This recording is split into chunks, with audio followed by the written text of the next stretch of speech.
ಅರೆ ಕಡಿಮೆ ಹಾಕು ಆದ್ರೆ ಅಸಲಿ ಹಾಕು. MDH ಕಾಶ್ಮೀರಿ ಕೆಂಪು ಮೆಣಸಿನ ಪೌಡರ್. ಕಬ್ಬಿಗೆ ಬೆಲೆ ನಿಗದಿ ಮಾಡಬೇಕು ಅಂತ ಹೇಳಿ ರೈತರಿಂದ ಮಹಾ ಸಮರ ನಡೀತಾ ಇದೆ. ಸರ್ಕಾರದ ವಿರುದ್ಧ ರೈತರ ಹೋರಾಟಕ್ಕೆ ಬಿಜೆಪಿಯಿಂದ ಬೆಂಬಲ ವ್ಯಕ್ತವಾಗಿದೆ. ಬೆಳಗಾವಿ ಪ್ರತಿಭಟನೆಯಲ್ಲಿ ಭಾಗಿಯಾಗಲಿರುವ BY ವಿಜಯೇಂದ್ರ ಅವರು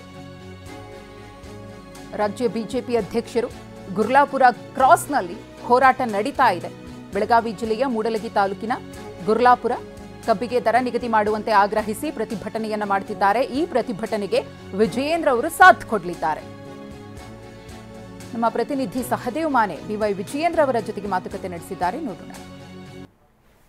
ಕಬ್ಬಿಗೆ ದರ ನಿಗದಿ ಮಾಡಬೇಕಂತೇಳಿ ಬೆಳಗಾವಿ ಜಿಲ್ಲೆಯಲ್ಲಿ ಕಳೆದ 6 ದಿನಗಳಿಂದ ಹೋರಾಟ ನಡೀತಾ ಇದೆ. ಆದರೆ ಸರ್ಕಾರ ಮಾತ್ರ ಯಾವುದೇ ರೀತಿಯಾದಂತಹ ಸ್ಪಂದನೆಯನ್ನ ರೈತರಿಗೆ ಕೊಡ್ತಾ ಇಲ್ಲ. ಇನ್ನೊಂದು ಕಡೆ ರೈತರಿಗೆ ಈಗ ಬೆಂಬಲವಾಗಿ ವಿರೋಧ ಪಕ್ಷ ನಿಂತಿರುವಂತದ್ದು ಖುದ್ದು BY ವಿಜಯೇಂದ್ರ ಅವರೇ ಇವತ್ತು ರೈತರ ಜೊತೆಗೆ ಕೈ ಜೋಡಿಸ್ತಾ ಇರುವಂತದ್ದು. ರೈತರೊಂದಿಗೆ ನಾವಿದ್ದೇವೆ ಅನ್ನುವಂತ ಸಂದೇಶವನ್ನ ಕೊಡೋಕೆ ಇವತ್ತು ಬಂದಿರುವಂತದ್ದು. ಅವ್ರ ಜೊತೆಗೆ ನಾನು ಮಾತಾಡ್ತೇನೆ.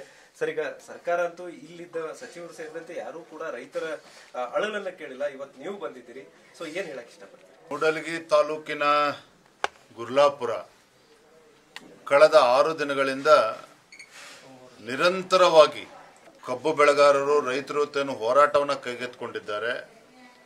ಅವರ ನ್ಯಾಯಸಮ್ಮತವಾಗಿರ್ತಕ್ಕಂಥ ಬೇಡಿಕೆಗಳೇನಿದ್ದಾವೆ ಅದಕ್ಕೆ ರಾಜ್ಯ ಸರ್ಕಾರ ಸ್ಪಂದನೆ ಮಾಡಬೇಕು. ಆ ನಿಟ್ಟಲ್ಲಿ ನಾವು ಸಂಪೂರ್ಣವಾಗಿ ಅವ್ರ ಬೆಂಬಲವನ್ನು ಕೊಡ್ತೇವೆ, ಅವ್ರ ಜೊತೆಲಿರ್ತೇವೆ.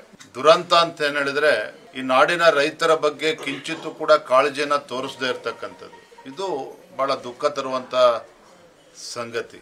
6 ದಿನಗಳಿಂದ ರೈತರು ಬೀದಿಗಿಳಿದು ಪ್ರತಿಭಟನೆ ಮಾಡ್ತಾ ಇದ್ದಾಗಲೂ ಸಹ ಇಲ್ಲಿಯ ಸಚಿವರಾಗ್ಲಿ, ಮಾನ್ಯ ಕೃಷಿ ಸಚಿವರಾಗ್ಲಿ ಯಾರು ಕೂಡ ಇದ್ರ ಬಗ್ಗೆ ತಲೆ ಕೆಡಿಸ್ಕೊಳ್ದೇ ಇರ್ತಕ್ಕಂಥದ್ದು ನಿಜವಾಗ್ಲೂ ಕೂಡ ದುರ್ದೈವ. ಹಾಗಾಗಿ ಎಲ್ಲಿ ರೈತರು ಇವತ್ತು ಬೀದಿಗಿಳಿದು ಹೋರಾಟ ಮಾಡಬೇಕಾದ್ರೆ ಒಂದು ವಿಪಕ್ಷವಾಗಿ ನಮ್ಮ ಕರ್ತವ್ಯ ಇದೆ. ದುರಂತ ಅಂತ ಹೇಳಿದ್ರೆ, ಈ ನಾಡಿನ ದೊರೆಗಳು ಮುಖ್ಯಮಂತ್ರಿಗಳಿಗೆ ಇವತ್ತು ರೈತ ಕಣ್ಣಿಗೆ ಕಾಣ್ತಾ ಇಲ್ಲ. ರೈತ ಸಂಘಟನೆಗಳು ಇವತ್ತು ಶಕ್ತಿ ಕ್ಷೀಣ ಆಗಿದೆ. ಬಹುತೇಕ ಕಡೆ ರೈತ ಸಂಘಗಳು ಅಸ್ತಿತ್ವನೇ ಕಳೆದುಕೊಂಡಿದೆ. ಇದರ ನಡುವೆ ರೈತನ ಕೂಗು ಇವತ್ತು ಬೆಂಗಳೂರಿಗೆ ತಲುಪ್ತಿಲ್ಲ ಅಂತ ಹೇಳಿದ್ರೆ, ಆ ತಲುಪಿಸ್ತಕ್ಕಂಥ ಕೆಲಸ ಇವತ್ತು ವಿರೋಧ ಪಕ್ಷವಾಗಿ ನಾವು ಮಾಡಲೇಬೇಕಾಗ್ತದೆ. ಇಲ್ಲ ಅಂತ ಹೇಳಿದ್ರೆ ನಾವು ಕೂಡ ಅಪರಾಧಿ ಸ್ಥಾನದಲ್ಲಿ ನಿಲ್ತೇವೆ.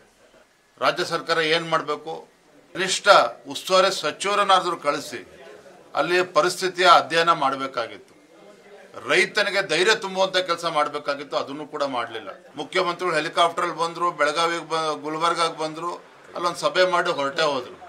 ಅದು ಇವತ್ತಿಗೂ ಕೂಡ ಆ ರೈತನಿಗೆ ಇವತ್ತು ಅತಿವೃಷ್ಟಿಗೆ ಇವತ್ತು ಬೆಳೆ ನಷ್ಟ ಆಗಿರ್ತಕ್ಕಂಥ ರೈತನಿಗೆ ಇವತ್ತಿಗೂ ಕೂಡ ಯಾವುದೇ ಒಂದು ಪರಿಹಾರವನ್ನು ನೀಡಿಲ್ಲ.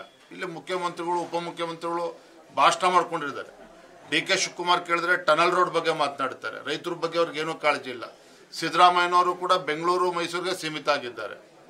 ಅದರ ಸಾಲದಕ್ಕೆ ನಮ್ಮ ಗ್ರಾಚಾರಕ್ಕೆ ಇವತ್ತು ಮುಖ್ಯಮಂತ್ರಿ ಗಾದಿಗೂ ಏನು ಯುದ್ಧ ಪ್ರಾರಂಭ ಆಗಿದೆ. ಇದರ ನಡುವೆ ರೈತರ ಸಂಕಷ್ಟವನ್ನು ಕೇಳೋದಕ್ಕೆ ಆಗ್ತಾ ಇಲ್ಲ ಸರ್ಕಾರಕ್ಕೆ. ರೈತರ ಬಗ್ಗೆ ಕಾಳಜಿನೂ ಕೂಡ ಇಲ್ಲ. ರೈತರ ಬಗ್ಗೆ ಕಿಂಚಿತ್ತೂ ಕೂಡ ಕಾಳಜಿ ಇಲ್ಲದೆ ಇರ್ತಕ್ಕಂಥ ರಾಜ್ಯ ಸರ್ಕಾರವನ್ನ ಬಡಿದೆಬ್ಬಿಸ್ತಕ್ಕಂಥ ಕೆಲಸ ನಾವು ವಿಪಕ್ಷವಾಗಿ ನಾವು ಮಾಡಬೇಕು. ಇದಿಷ್ಟು ಸದ್ಯ ಈಗ BY ವಿಜಯೇಂದ್ರ ಅವರು ಮತ್ತು ಕ್ಯಾಮರಾಮನ್ ಪ್ರವೀಣ್ ಜೊತೆ ಸಹದೇವ್ ಮಾನೆ TV9 ಬೆಳಗಾವಿ. MDH ನ ಕಿಚನ್ ಅಲ್ಲಿ ನಾವು ಎಲ್ಲವನ್ನು ಮಾಡಬಹುದು. ಬೆಂಗನ್ ಕಾ ಬರ್ತಾ, ಆಲೂ ಗೋಬಿ, ಬಿಂಡಿ ಮಸಾಲಾ, ಇನ್ನೂ ಬಹಳಷ್ಟು. MDH